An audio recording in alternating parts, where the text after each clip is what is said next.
মাঠ ও মাঠের বাইরে সব সময় আলোচনায় থাকেন সাকিব আল হাসান। তবে মাঠের বাইরের আলোচনার বেশিরভাগই নেতিবাচক।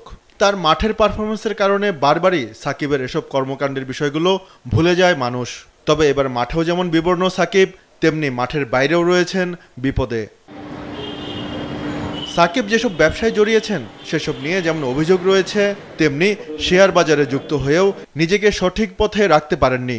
শেয়ার বাজারে কারসাজির দায়ে তারকা এই ক্রিকেটারকে 50 লাখ টাকা জরিমানা করেছে Bangladesh securities and exchange commission BSEC. বিএসইসির 92তম কমিশন সভায় সাকিব সহ আরও কয়েকজনকে শেয়ার কারসাজির দায়ে জরিমানা করার সিদ্ধান্ত নেওয়া হয়। সংস্থাটি জানিয়েছে, প্যারামাউন্ট ইন্স্যুরেন্স কোম্পানির শেয়ার কারসাজির কারণে এই জরিমানা করা হয়েছে। ক্যারিয়ারের শুরু থেকেই বিতর্ক আর সমালোচনার মুখোমুখি হয়েছেন সাকিব। তবে ফৌজদারি মামলার আসামি হিসেবে কখনো কাঠগড়ায় দাঁড়াতে হয়নি টাইগার অলরাউন্ডারকে।